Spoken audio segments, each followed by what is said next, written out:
Mohammad Khan, who's a spokesperson of the Congress party, is joining us on the broadcast. Mr. Kapil Sankla, who's a lawyer, is also with us on the show. Kailash Vasudev, who's a senior advocate at the Supreme Court, is also joining us on the broadcast.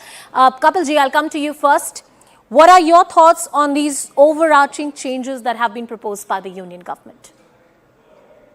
I think it's a historical day today for any lawyer, any person who's in any form associated with the criminal law system.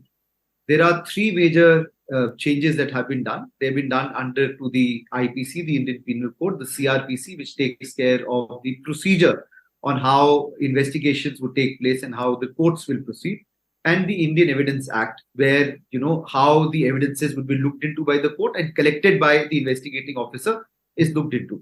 So not just sedition, but you see there is a substantial overhaul in the entire judicial process as far as criminal law is concerned. You now permit service of summons through internet and WhatsApp, etc. You now permit service through WhatsApp and internet, etc. You allow an accused to be present online rather than physical appearance mandated in every occasion. You also permit the prosecution to go ahead with the trial even if the accused is not there.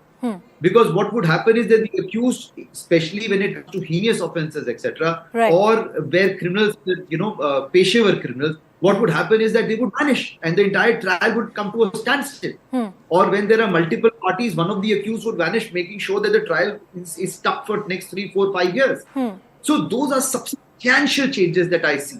As far as the Evidence Act is concerned also, it's very important to note that recording is actually now allowed. And also recording of the procedure of the court is also now allowed, because this is now virtual. So therefore now there is a lot of responsibility on every stakeholder in any criminal prosecution system. So the stakeholders, who are the stakeholders? We as lawyers are stakeholders. We are responsible because our conduct is getting recorded. No, on a lighter note, and Twitter is full of memes like that. I'll bring in Mr. Kailash Vasudev also on that.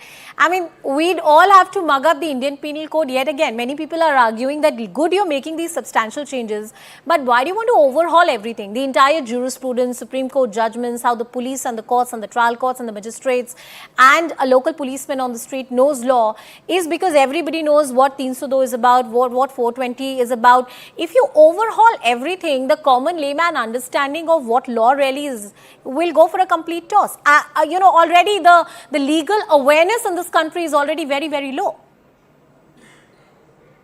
Mr. Sangla, Kapil. Right. So the short answer is this.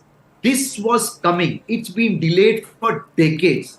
Our laws are so old that you will be surprised to know that the Britishers who gave us that law actually gave up that law in Britain. There is no Sedition Act there. There are no sedition laws there.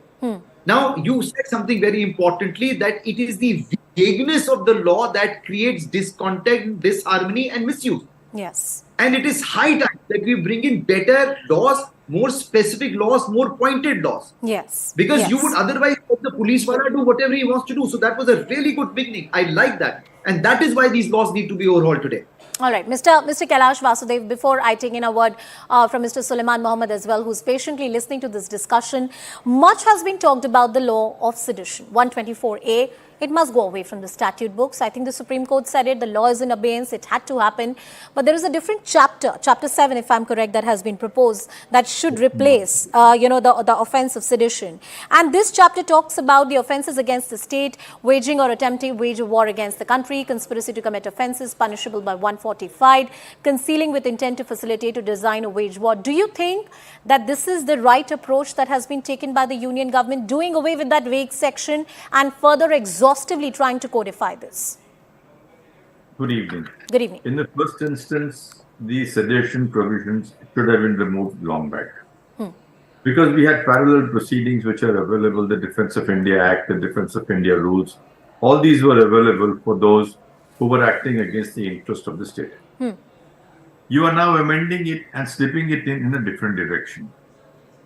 You are bringing in sedition under different heads in a different group in a different chapter totally. Okay.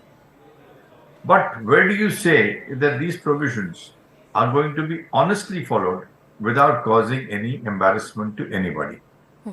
Laws always exist.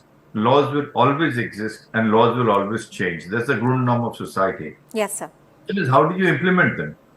Do you use the same stick? Do you use the same provisions for purposes of intimidating somebody? See, I say this because in the past 20 years, we have been seeking to overhaul the law. We have made huge changes in the law. You have as many as 30 constitutional amendments. You have brought in all sorts of changes, right from Aadhaar down to sedition, down to individual rights, down to reservation. You know, we are a melting pot of democracy. But in this melting pot of democracy, what we have to ensure is that the citizen is not intimidated by governmental action. If you are going to remove sedition and bring in other provisions, then please make sure that policing is also tested. One very salient fact which is now taking place is that the number of convictions are dropping by the day. Yes. So what happens is Mr. X has been arrested for a charge in 2020. His trial finishes in 2035. That was going up to the Supreme Court. So 15 years this man has been in custody. His best years of his life are destroyed.